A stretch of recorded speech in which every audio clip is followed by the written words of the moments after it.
We have Grandmaster Divya Deshmukh making her way to the playing hall. She's playing the 6th round of the FIDE Grand Swiss 2025 and she's playing in the open section. Greets her opponent with a smile. Her opponent is the strong Armenian Grandmaster Gabriel Sargissian.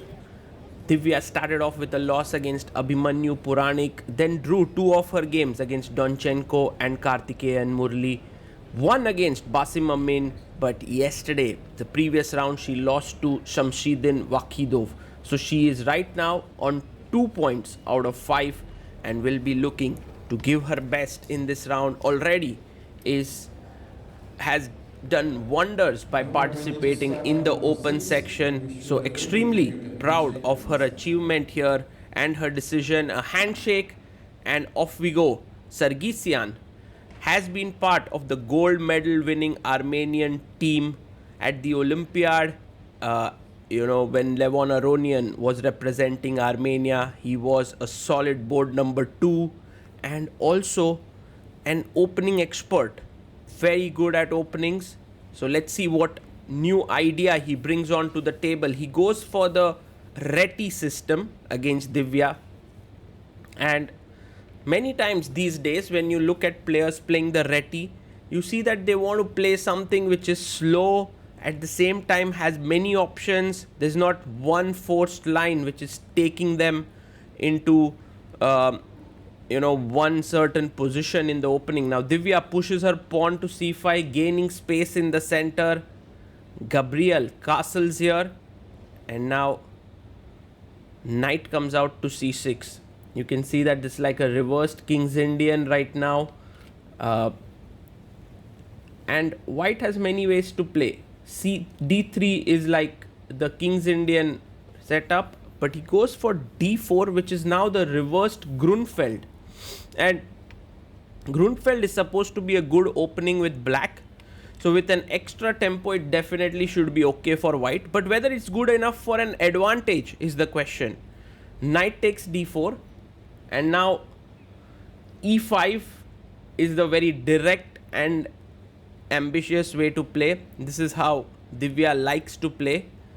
Knight takes on c6. B takes c6. You can see the center is very solid now for black. White pushes the pawn to c4. Just in the spirit of Grunfeld, and rook b8 is a nice nuance. People used to play bishop e6 before here, but rook b8 has a very deep point. The point is, if you go knight c3, I can now push my pawn, and when you take here, my rook is not hanging. I can sacrifice that pawn with a check. So bishop g5 played by Gabriel here. And now the best move is bishop e7. Very nice move. You can see that white's d5 pawn is under pressure, but at the same time, black has put pressure on the b2 pawn. Knight comes out to c3.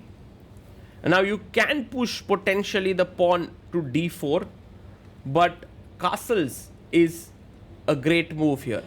And by the way, Divya is following the game between Arvind Chidambaram and Pragnananda from the Stepan Avagian Memorial. And this is a game that we have on our channel. And I think it was theoretically quite an important game. Bishop takes f6. Sargissian continues playing like Arvind here. And Divya will of course recapture the knight now on f6. So bishop takes f6. And pawn takes pawn. Pawn takes pawn. And now very important moment. You must take on d5, or else I'll push forward with d4, getting a great position. So you take, but in return you lose the pawn on b2. So rook takes b2 comes in, and Arvind now had played queen a4 against Prag, and Sargissian is also playing the same, but he's doing it with by using a lot of time. I wonder if it is his preparation, or he's finding all of this on the board, because now bishop e6 is the best move, attacking the knight in the center. and you can take this pawn after taking on f6. Well, I guess that's the logical way to go. There is a possibility of going rook b8, rook fd1, setting this up, but knight f6 is direct, queen takes f6, and Arvind now had picked up the pawn on a7. Yes, he takes it. And Divya must take the pawn on a2, or else she's just a pawn down, so she takes it. And 3 games have reached this position. a4 has been the move of choice of everyone to try and make a queen. It looks scary, but black's compensation is tied in with the pawn e-pawn coming forward and tactics with rook f2 and queen a1. But rook e1 played, the first new move of the game. And you can see Divya has 1 hour 35 minutes. So she kind of pauses here, drinks water, and now can think for a good amount of time before she makes her move, because I'm pretty sure she's out of her prep. But Divya is like, okay, I understand the intricacies of this position. I go e4. You can't take my rook because I take your rook. And then it's a mate, bishop f1, bishop h3, game over. So Sargissian now forces the rook trade with bishop f1.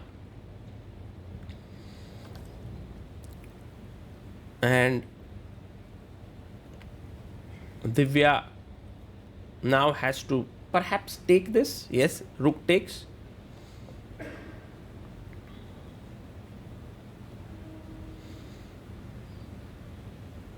And now rook takes e1. And with black, a very interesting move now is e3. Because if queen e3, I can take on a2. She goes queen c3, attacking rook on e1. And Gabby plays rook to e4. And now this is Divya's point. Queen a1, nice move. The pawn on a2 is attacked and bishop h3 is threatened. Takes on e6. Wow. He gives up an exchange. Divya takes back. She's unflinched. You know, like just confidence there. Is this risky for whom? Who's playing for a win here? Is it white with the a pawn? Or is it black? Rook f7. Divya is like, your queen is very well placed on a7, protecting the a pawn, also protecting f2. I'm going to dislodge you, because now either you lose this pawn or I'll be able to attack the f2 pawn. Sargissian plays queen a7. Are we getting a repetition here? Look at Divya just playing her rook to f7.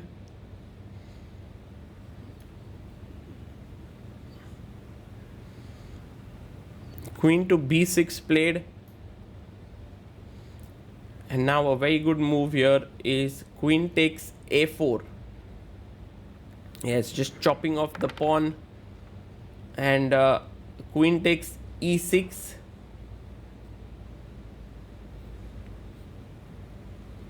So a big threat now is bishop c4. Because if you manage to get that, then white will win the pawn endgame.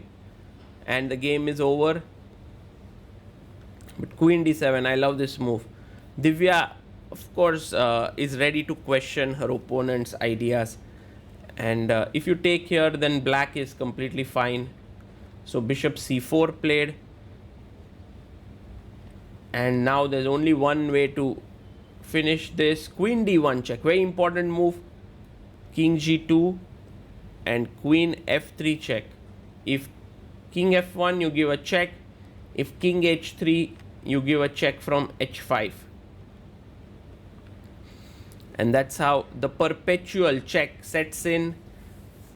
And with this, Divya Deshmukh has successfully refuted her opponent's idea in the opening as black and gotten a draw. Also notice you can't take on f2 here. Queen e8 is a mate, and they agree to a draw. A very, very interesting battle from a theoretical perspective, I must say. And a huge kudos to Divya Deshmukh for showing her capabilities here, showing that she's works so hard and is updated with all the latest games and trends, especially the Arvind Pragnananda game. And this is the sign of a professional chess player who's playing at the highest level. Divya is clearly a world class player, not just with the moves that she makes on the board, but also her home preparation. To hold a player like Sargissian without any trouble with black is truly a wonderful result.